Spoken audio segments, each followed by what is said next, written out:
Right now, America has a two-party system with the Republican and Democratic parties. America has had this for generations, ever since the 1800s. However, even though the parties themselves have not always been dominant, it is true that America has always had a two-party system from its conception.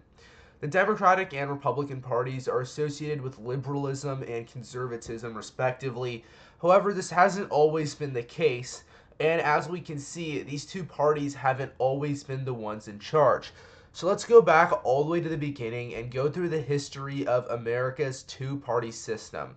So let's start all the way back when George Washington was president. The main issue during Washington's presidency was, in fact, the two-party system. Washington was opposed to this system, however, it formed anyways because of the irreconcilable differences between Thomas Jefferson and Alexander Hamilton. Hamilton's Federalist Party supported a strong central government and also looked out for manufacturers, merchants, as well as in general business interests. By contrast, Jefferson's Democratic Republicans, or as they were known at the time, Republicans, sought a weaker central government with stronger state governments and favored agrarian farmers rather than businessmen. Now, many of the proposals of the Federalists would be considered liberal by today's standards, such as a strong central government and a government that is actively involved in the economy. But what you have to understand is these measures were not done to benefit poor or ordinary people. They were done to benefit the wealthy. The National Bank was inherently created to benefit the wealthy. By contrast, Jefferson's proposals were meant to benefit the poor rural farmers. Jefferson's opposition to the bank was based off his principle that it would steal money from and would hurt the poor and would only benefit the rich. So as we can see, what we would define conservative and liberal by isn't by what their policies do regarding the government, but rather who they are intended to support. Hamilton's policies were intended to support the rich and wealthy, while Jefferson's policies were intended to support the poor and vulnerable. Thus, we can see that Jefferson and his Democratic Republicans were clearly the Liberal Party, while Hamilton's party was clearly conservative. And in fact, you even go to the French Revolution, which Jefferson's party supported and Hamilton's party opposed. No conservative party is ever going to support the French Revolution, and no liberal party would oppose it. Thus, it is clear that Hamilton's party was conservative, while Jefferson's was liberal. After the election of 1800, the Federalists faded off into obscurity. This is largely due to the popularity of Jefferson's policies, such as the Louisiana Purchase, as well as the fact that the Federalists just did not have any strong candidates to go against him. The War of 1812 and the Hartford Convention made this even worse because Federalists looked like traitors after a few Northeasterners tried to secede from the Union. Federalists also opposed the Louisiana Purchase largely because they feared it would diminish the power of their New England base, which was largely very wealthy. Now, that being said, the Jeffersonians had a very conservative faction led by John Randolph of Roanoke. Randolph did not believe in Jefferson's vision of helping out poor white farmers. Rather, he believed that power should be centralized in the hands of plantation elites like himself. This ideology would later come into play with John C. Calhoun, but Randolph was certainly one of the more conservative members of the Democratic-Republican Party. He opposed Jefferson's attempts at modernization largely because he viewed them as supporting bankers in the North as well as poor people, and it took power away from the planter elite. However, Randolph's approach to conservatism was very different from Hamilton. Hamilton advocated for a strong central government to push conservatism, while Randolph argued for strong state governments, believing that would help conserve the power of the planter elite the most. The 1824 election featured four Democratic Republicans because by this time the Federalist Party had entirely collapsed. In fact, in the prior 1820 election, Democratic Republican James Monroe ran virtually unopposed. During this election, John Quincy Adams represented the conservative Northeasterners who were once Federalists, and he himself was pretty conservative. And then we also have William Crawford, who represented John Randolph's base of conservative planter elites. And then there was Henry Clay, who, despite being from the West at the time, which was largely the Midwest today, he himself was pretty aligned with John Quincy Adams, and was really more of a Federalist than a Democratic Republican, despite taking the party of Democratic Republicans. And then Andrew Jackson stood out as the most liberal of these four candidates, which is pretty surprising considering how modern day liberals view him today. But at the time, Jackson was certainly the most liberal, considering how he viewed for more of a democracy where more poor whites would be able to vote, as opposed to the other three candidates. And his policies were clearly intended to support the poor white farmers. In fact, the poor white farmers made up Jackson's entire base. And thus we can see that conservatism and liberalism isn't defined by policy, but rather who they intend to support. While Jackson's policies certainly hurt slaves as well as Native Americans, almost nobody at this time was looking out for their interests. So thus we can see that the poorest members of society who people were looking out for, which were poor whites, were advocated by Jackson, while other members of society that were more wealthy were looked out for by Jackson's opponents. Now, John C. Quincy Adams' policies could be viewed as liberal at surface value. However, his ideas of national universities as well as internal improvements were largely there to support the United States economy and, by extension, wealthy aristocrats, not the poor people. And many Democrats opposed the national bank as well as national universities because they viewed them as only favoring the rich and wealthy rather than the poor. While it is true that not all Democrats were looking out for the interests of the poor. For example, John C. Calhoun was very much like John Randolph in the sense that he supported a planter aristocracy, and his fundamental idea was supporting this planter aristocracy. Thus, he and his nullifiers formed the conservative faction of the Democratic Party. Eventually, they came into conflict with Andrew Jackson and then bolted and formed their own party, known as the Nullifiers. However, eventually they rejoined the Democratic Party because the Democratic Party's policies, while intended to support the poor, also did support planters by extension because of its focus on states' rights and lower tariffs. Now, we see with the Missouri Compromise also that the idea of the Missouri Compromise was to essentially keep things the way they were and avoid controversy regarding slavery. And this was the defunct position on slavery by most politicians at the time, which was simply compromise and maintain the status quo. Calhoun's faction was more reactionary, seeking to expand slavery west, while a very small minority at the time wanted to oppose the expansion of slavery, and an even smaller faction, which was very, very little and by no means had a place in politics, were abolitionists who wanted to completely abolish slavery. But they were very radical, and almost no politician at the time was quite an abolitionist. Even the most anti-slavery politicians only sought to prevent expansion rather than abolish it entirely in the 1830s.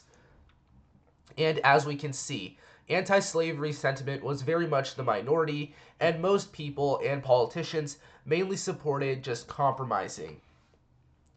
Many poor whites in the cities also were members of the Democratic Party because they distrusted banks and institutions and largely supported Jackson.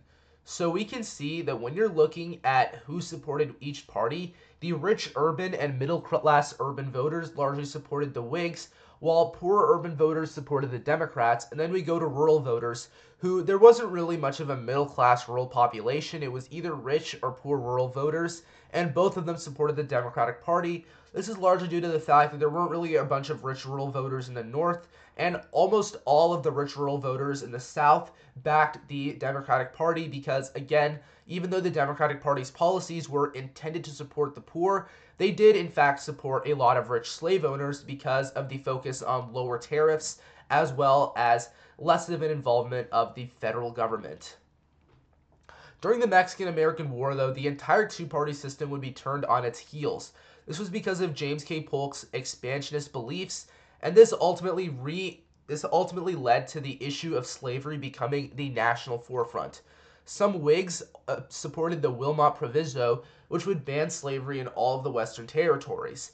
The reason why this new anti-slavery sentiment spurred up is because many Whigs did not want to expand slavery westward, and this was actually not out of beliefs that it would support the wealthy, but actually for altruistic beliefs regarding the poor, mostly poor whites though, because they believed that expanding slavery westward would in turn lead to less poor whites having the ability to purchase land and would lead to unfair competition for them. Again, they were not really looking out for the interests of slaves. Most Whigs, though, were supportive of further compromises, such as Henry Clay's Compromise of 1850, and only a minority were in favor of the Wilmot Proviso. Democrats largely supported popular sovereignty, or the idea that each state should choose for themselves. This was the idea of most Northern Democrats, while Southern Democrats just wanted to expand slavery wherever they could. Thus, the Republican Party eventually formed out of the Whigs that supported banning slavery in Western territories. The Republican Party was explicitly liberal on the issue of slavery, considering how the idea of preventing its expansion was considered liberal for its time, while ideas of expanding slavery as much as possible was considered conservative, and compromise was considered moderate. However, the Republican Party was very conservative on economic issues, and it maintained the Whig tradition of trying to support large business owners.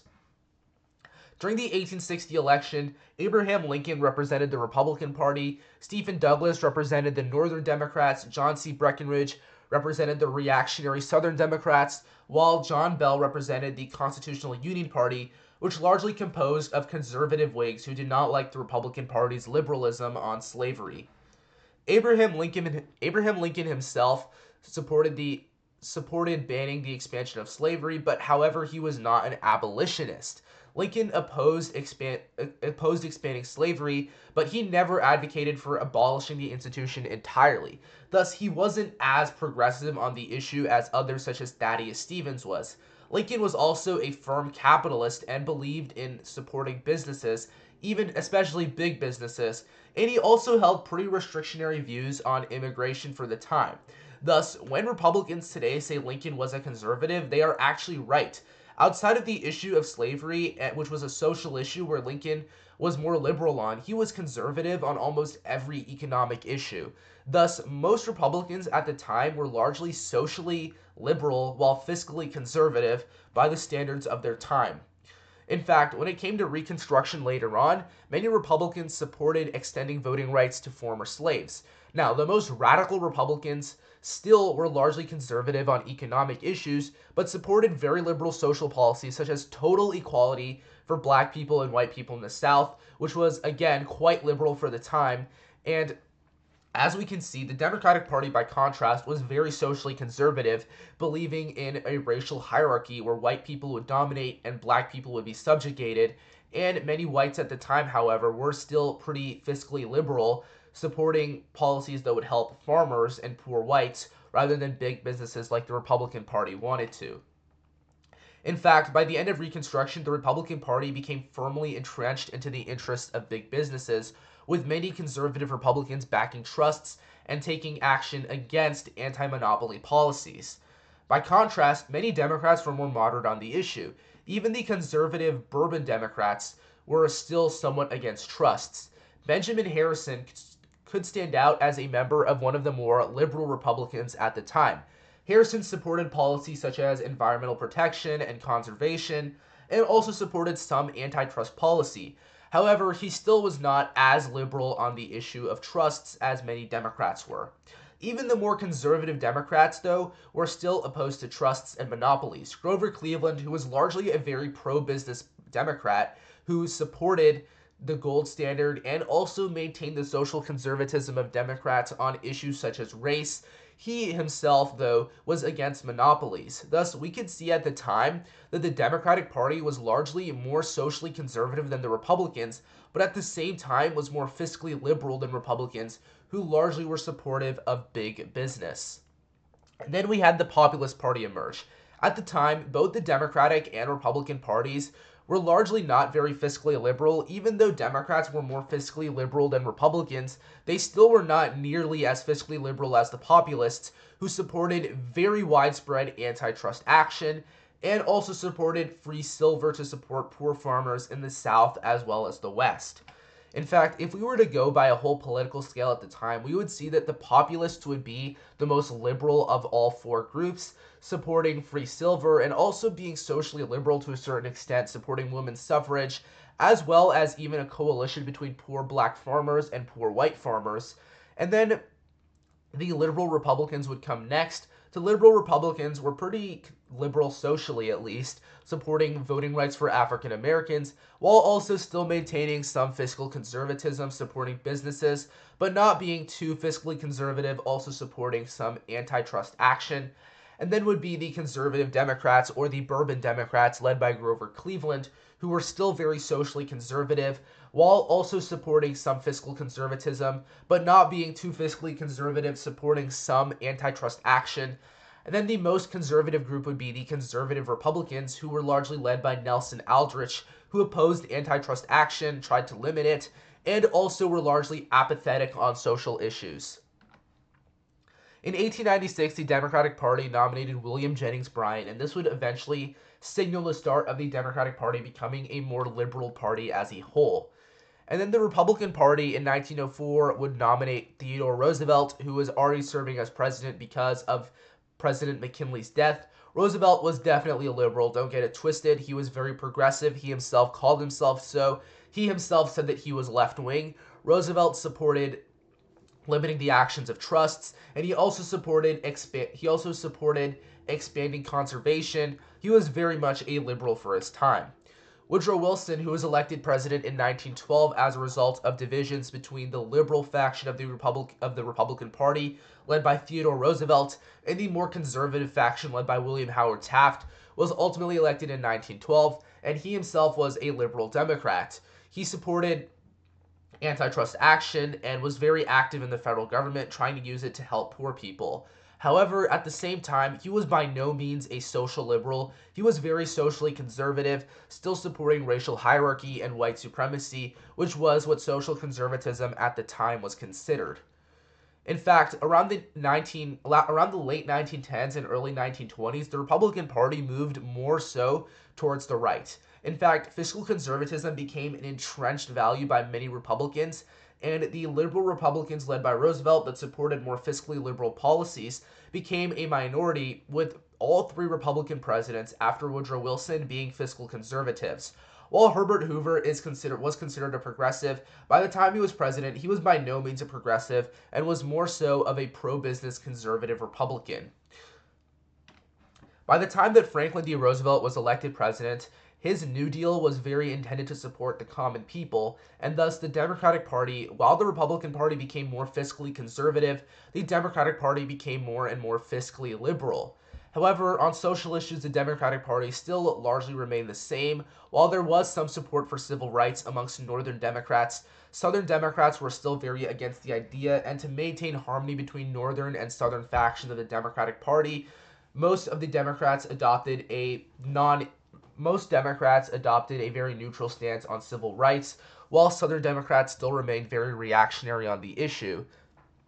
And despite the Southern Democrats' conservatism on civil rights, they were still very liberal on other issues. In fact, most Southern Democrats, such as Richard Russell of Georgia, who was the leader of the Southern Democrats later on, were very liberal on economic issues because most of the populations in their state consisted of poor white farmers who they intended to support. The Republican Party at this time, while not being the conservative party it is today, was very much so more conservative on average than the Democratic Party.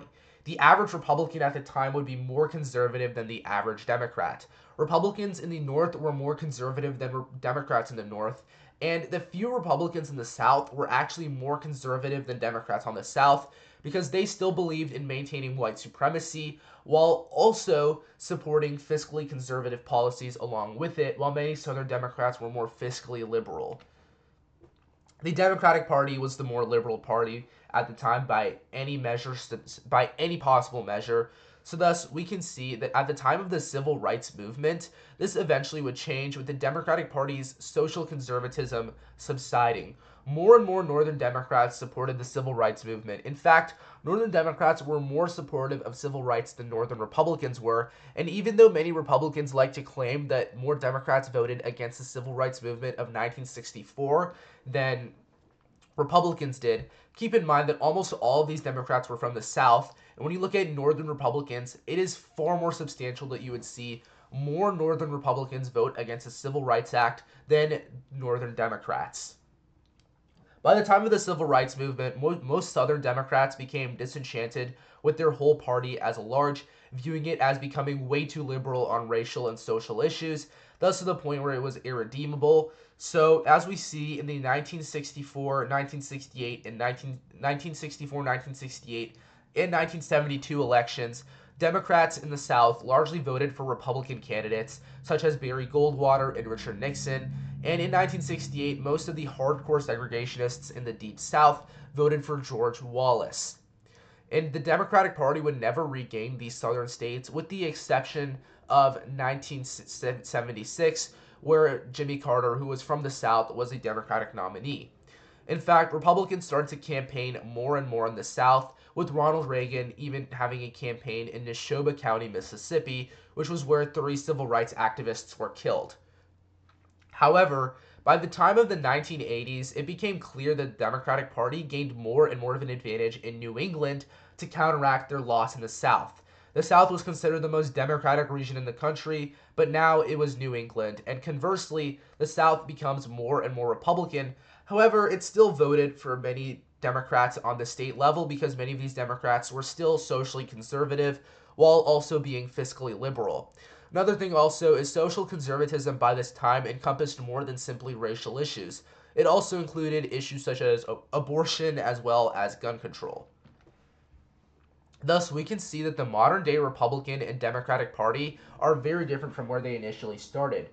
Although the core ideas have largely remained the same, with the Republican Party largely being founded in the 1850s as a socially liberal but fiscally conservative party, and the Democratic Party being founded as a liberal party at first to advance the interests of poor white farmers. However, as the interests of slaves and more marginalized members came into the front, the Democratic Party became more socially conservative, largely because they only wanted to advocate for poor whites rather than other racial groups who were viewed as competition. We then start to see, as a result of the New Deal and more fiscally liberal policies, the Democratic Party starts to move to a more socially liberal standpoint, and Republicans who became more fiscally conservative also became more apathetic on social issues, to the point where they even became more conservative on them, and thus the Southern Democrats became Southern Republicans, and the Republican and Democratic parties are now what they are today. Now, the Republican Party has always largely been a more conservative party than the Democrats. It has always been that case. However, the amount of conservatism is very different now than it was back then. Back then, there was always a liberal and conservative faction of the Republican Party and a liberal and conservative faction of the Democratic Party. However, today, the Republican Party is clearly the conservative party, while the Democrats are clearly the liberal party. So anyways, guys, thanks for watching this video. I hope you guys learned something new. Make sure to like and subscribe. Thank you.